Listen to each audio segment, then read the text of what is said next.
Baik, selamat pagi adik-adik semua, mahasiswa farmasi dimanapun berada. Tema kali ini yang Bapak ingin bahas adalah prinsip kerja dari Atomic Absorption Spectrophotometry, atau kita sering kenal dengan spektrofotometri serapan atom. Dari namanya kita bisa lihat bahwa metode dari kerja alat ini adalah mengukur serapan atom dari suatu sampel. Atom-atom banyak menjadi perhatian khusus dalam dunia analisis, khususnya di farmasi. Senyawa atau bahan-bahan atom atau logam-logam metal yang tidak diizinkan dalam farmasi seperti logam-logam berat. Hal tersebut banyak harus ditetapkan atau menjadi syarat dalam sediaan farmasi yang tidak diizinkan karena logam berat pada umumnya sangat berbahaya. Spektrofotometri serapan atom ini juga nanti banyak digunakan di lingkungan atau kimia, bidang kimia analisis lainnya. Dalam gambar kali ini adik-adik bisa lihat bahwa pertama kali spektrofotometri serapan atom ditemukan oleh Alan Walsh dari Australia, di mana pertama digunakan di kedokteran dan juga di pertanian. Alat yang terlihat di sini adalah alat yang pertama kali digambarkan oleh Alan Walsh. Jadi ini alatnya sangat sederhana. Pada saat itu beliau hidup di antara 1916 sampai dengan 1998. Ini ilmuwan Alan Walsh yang menemukan alat dari spektrofotometri serapan atom ini. Tentunya dalam pembelajaran kita harus sedikit mengenal histori dari alat yang kita akan pelajari. Seperti yang disampaikan tadi, bahwa serapan atom tentunya yang terlibat dalam serapan atom ini adalah spektrum dari atom. Di sini digambarkan orbital dari suatu atom, di mana inti dari atom kemudian dikelilingi oleh elektron. Atom dapat tereksitasi menuju kulit terluar dari kulit dasarnya apabila ada sinar radio elektromagnetik radiasi yang melewatinya. Energi yang diserap ini mengakibatkan eksitasi dari suatu elektron dari tingkat dasar bisa menuju tingkat 1 sampai dan seterusnya. Energi foton yang terabsorpsi dapat mengeksitasi elektron menuju orbital yang lebih tinggi. Elektron yang tereksitasi kembali melepaskan energi pada tingkat dasar sehingga akan melepaskan emisi radiasi elektromagnetik inti, sehingga dia akan melepaskan emisi. Selanjutnya kita lihat di sini adalah jenis-jenis dari spektrum atom itu sendiri. Ini adalah argon, di mana terlihat putus-putus di strip, kemudian ini hidrogen, kemudian ini helium, nitrogen, yodium, merkuri, dan neon. Masing-masing memiliki spektrum yang berbeda yang bersifat diskrit atau putus-putus. Secara teoritis kita ingin membandingkan, adik-adik tentunya sudah mempelajari serapan molekul atau spektrofotometri serapan UV visible. Nah, ini spektrum dari spektrofotometri dari suatu molekul.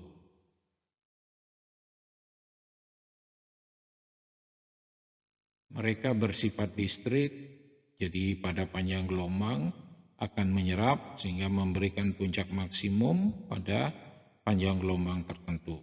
Akan berbeda dengan atom, bersifat putus-putus atau diskrit pada titik-titik tertentu. Nah, ini tadi sudah kita lihat lebih jauh, di mana serapan atom ini berbeda jika dibandingkan pada serapan molekular. Nah, di sini perbedaannya adalah di serapan molekular bersifat kontinu, sedangkan serapan dari suatu molekul, serapan dari gas atom itu bersifat diskrit. Nah, bagaimana prinsip kerja absorpsi dari suatu serapan atom? Kita bisa lihat seperti pada gambar, halnya mirip pada hukum Lambert-Beer, di mana energi atau foton yang melewati kemudian pada daerah serapan atom atau gas atom, sehingga akan terjadi energi tertentu diserap untuk melakukan eksitasi, sehingga persamaannya bisa kita lihat bahwa mengikuti persamaan dari hukum Lambert-Beer. Jadi elektron akan tereksitasi dalam waktu singkat menuju orbital yang lebih tinggi ketika mengabsorpsi energi radiasi magnetik inti. Molekul atau atom akan menempatkan energi radiasi magnetik inti sehingga akan berada pada orbital. Nah, disinilah mengikuti persamaan hukum Lambert-Beer, absorpsi sebanding lurus dengan konsentrasi dari suatu atom itu sendiri. Skema kerja dari alat spektrofotometri serapan atom kita bisa lihat.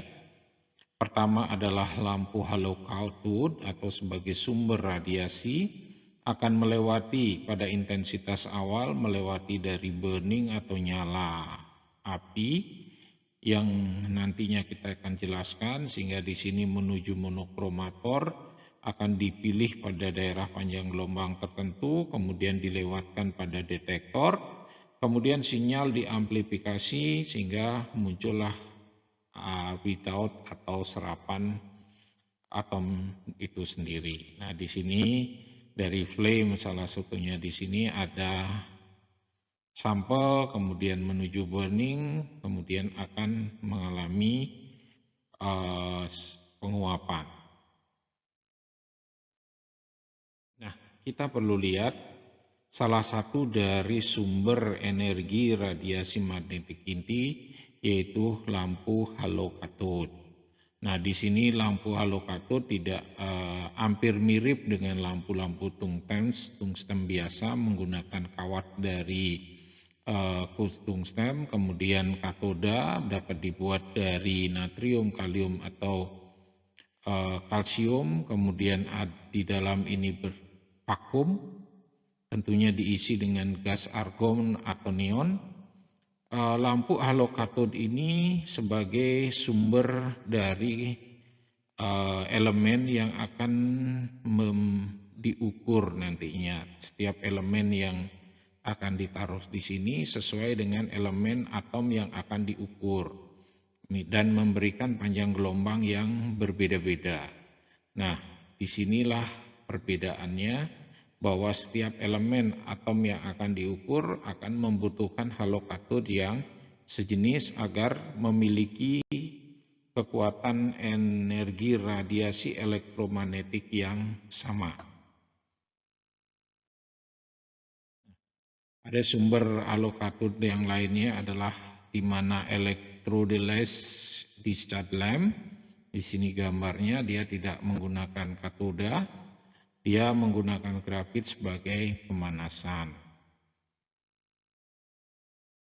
Pada sisi lain dari alat tersebut atau kompartemen tadi dalam nyala, di situ digambarkan adalah sampel atomisasi teknik, yaitu merubah semua jenis atom dalam sampel membentuk atom bebas. Jadi atom ini dapat berupa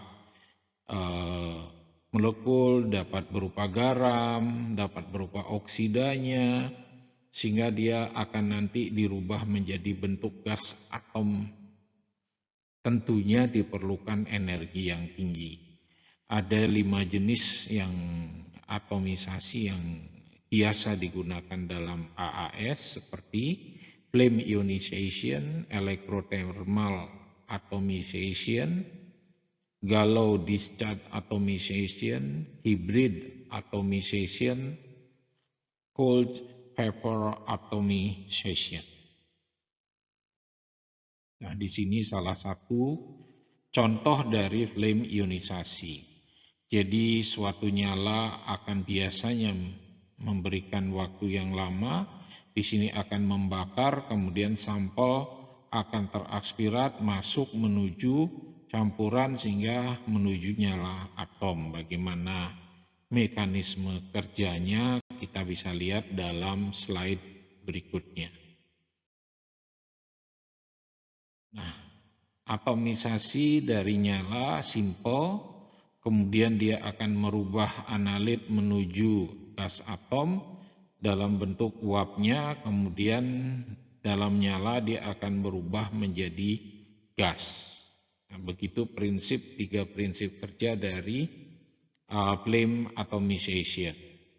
Nah, keuntungan dan kerugiannya di sini dari atom simple convert analyte into free atom, kemudian flammable, kemudian kerugiannya adalah mediumnya nggak inert, kemudian short time analysis. Kita lihat bagaimana mekanisme kerjanya. Di sini dalam grafik bisa adik-adik lihat. Pertama adalah kita larutkan analit itu. Nah, dalam proses pelarutan adalah sering disebut dengan preparation sample. Nah, di situ dibutuhkan alat nebulation. Jadi alat nebulasi, di mana nebulasi tujuannya bertugas untuk merubah dari cairan menjadi sampel atau uap kabut. Nah, seperti adik lihat di sini. Ada uap kabut di sini yang spraynya. Nah, ini spray. Nah, di sini spray terjadi uap kabut, kemudian menuju aerosol ke dalam solid. Di sini menuju gas burner.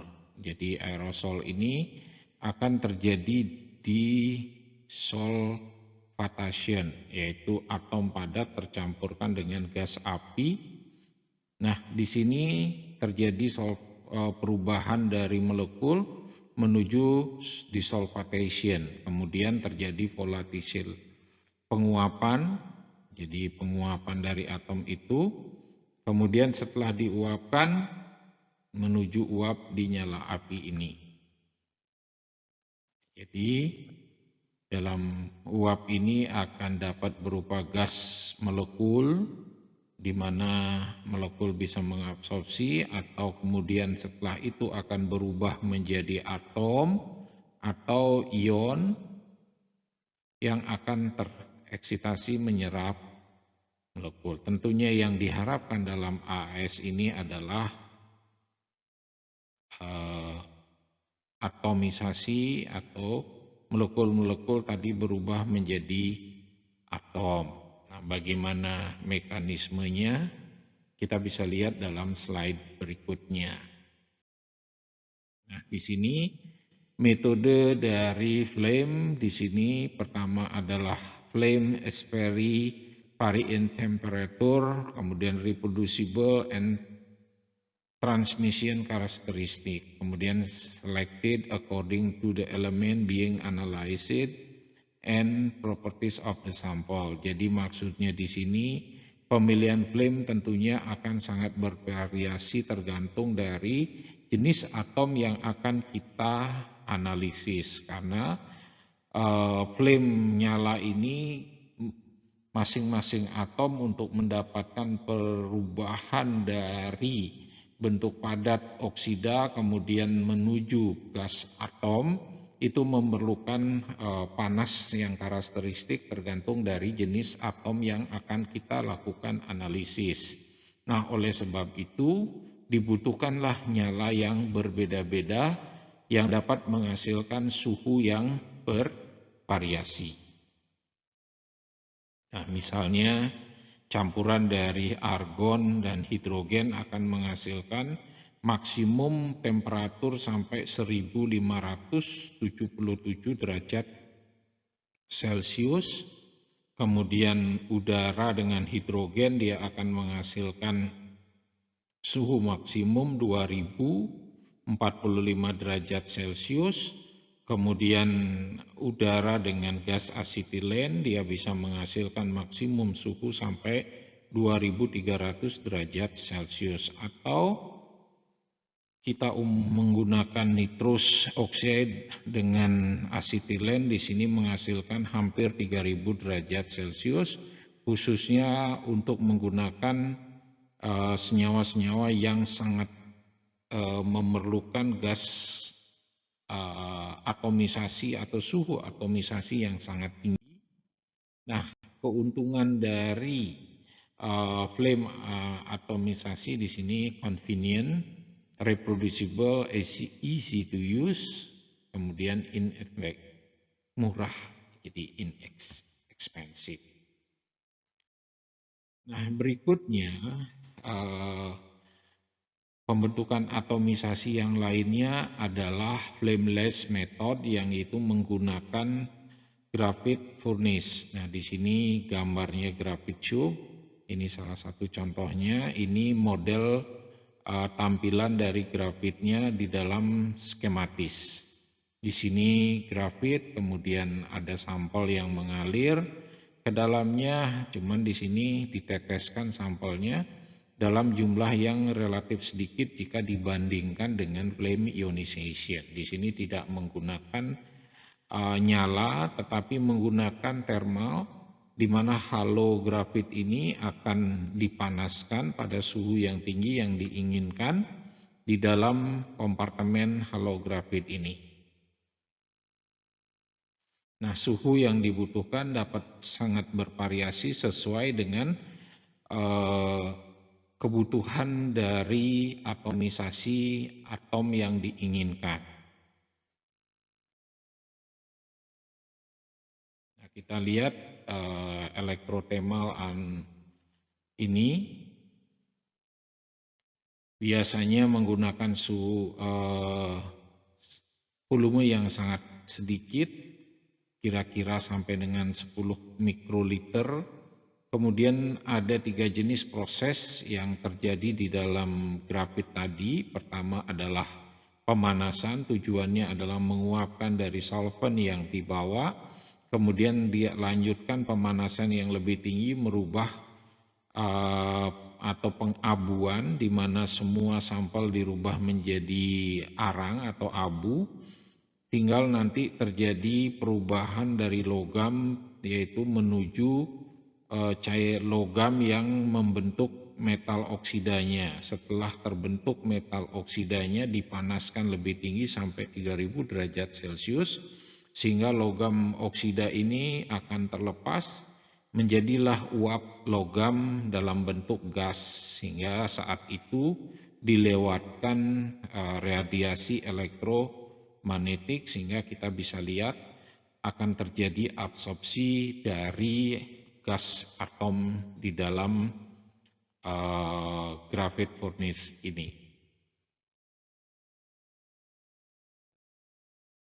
Nah, di sini keuntungan relatifnya sampel yang digunakan sangat sedikit, katanya maksimum bisa sampai 10 mikroliter. Tentunya dia sangat sensitif dan sangat akurasi, tepat sekali pengukurannya. Nah, di sini proses yang digambarkan, tadi ada pengeringan, pengabuan, kemudian diikuti dengan atomisasi.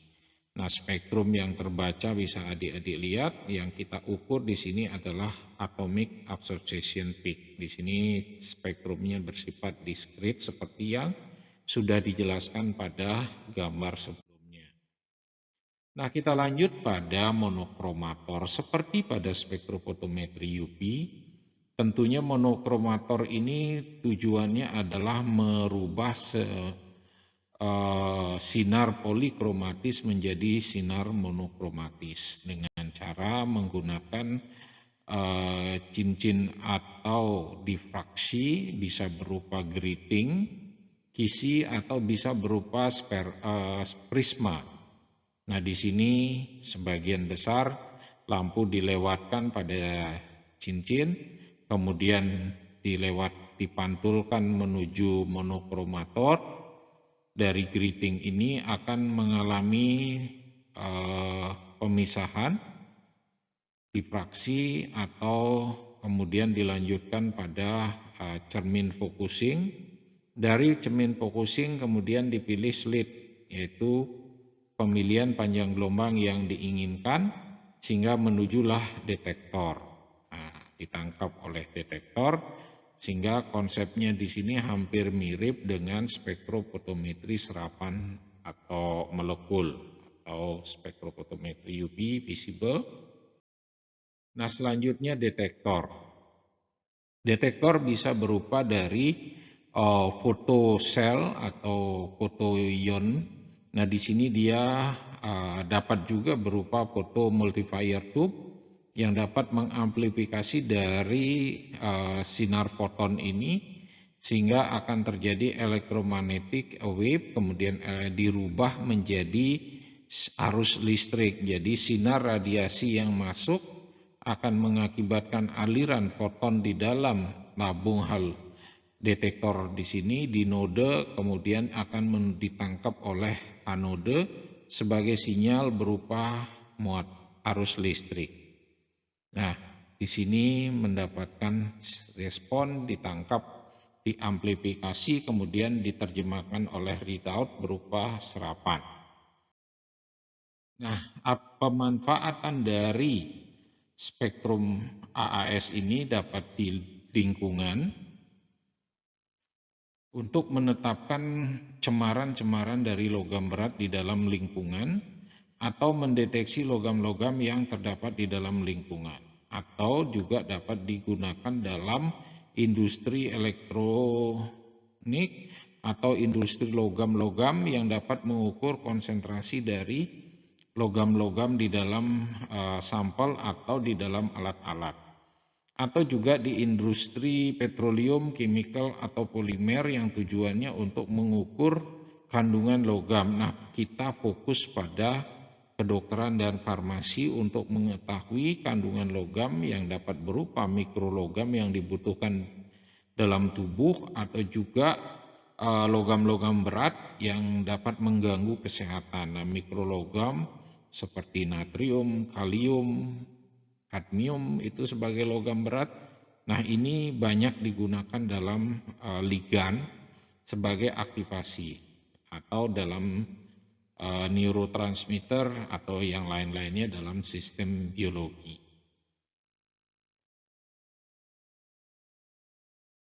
Nah, adik-adik, di sini Bapak ingin menjelaskan bagaimana prinsip kerja dari AAS itu sendiri yang bisa dilihat dalam spektrum atau slide ini.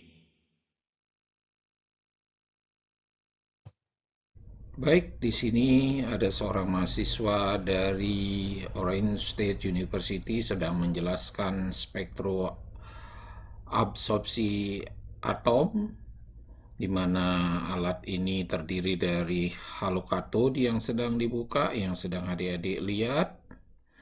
Kemudian halokatode akan melewati flame ionisasi atau flame burning. Kemudian dari situ adik-adik di dalam flame ini akan terjadi perubahan senyawa menjadi atom atau logam-logam menjadi atom, kemudian dilewati sinar radioelektromagnetik yang ditangkap oleh detektor yang ada di sebelahnya, kemudian sinyal detektor akan dibawa ke komputer. Berikut ini bagaimana nyala terjadi ditampilkan oleh mahasiswi. Nah, dalam nyala itu akan dibakar senyawa-senyawa yang atom. Nah, bagaimana mahasiswi ini memperagakan pengukuran, di mana sebelum pengukuran harus dilakukan adjusting atau zero, penetapan titik nol dari absorpsi yang dapat berpengaruh pada background.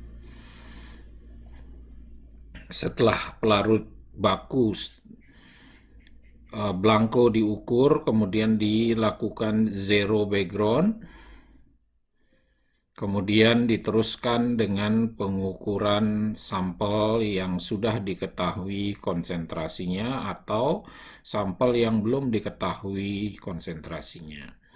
Adik-adik lihat absorbansi yang terbaca. Nah, di sini sebelum dilakukan pengukuran pada sampel berikutnya tetap harus dicuci menggunakan background zero untuk membersihkan burning atau background dari absorban yang terbaca. Nah, bagaimana kita bisa melakukan pengukuran dengan sistem yang menggunakan kurva kalibrasi? Di sini diperagakan kembali oleh mahasiswa bahwa kita punya sederetan pelarut standar kalibrasi yang sebelumnya kita akan ukur dan juga sampel yang akan kita lakukan pengukuran. Nah, setelah kita lakukan pengukuran, kita mendapatkan data dari kurva kalibrasi yang terlihat pada layar tersebut. Dari data tersebut akan kita bisa lihat kurva kalibrasi dari hasil standar kalibrasi yang kita telah ukur tadi. Nah, untuk melakukan pengukuran tentunya sama seperti yang tadi sudah diperagakan, dilakukan pencucian, kemudian kita ukur sampel yang tidak kita ketahui untuk menetapkan kadar yang kita akan tetapkan. Nah, di sini berbeda dengan yang tadi, tidak menggunakan kurva kalibrasi. Pada mahasiswa ini menggunakan kurva kalibrasi sehingga komputer bisa langsung menghitung atau mengkonvert kadar dari sampel itu sendiri.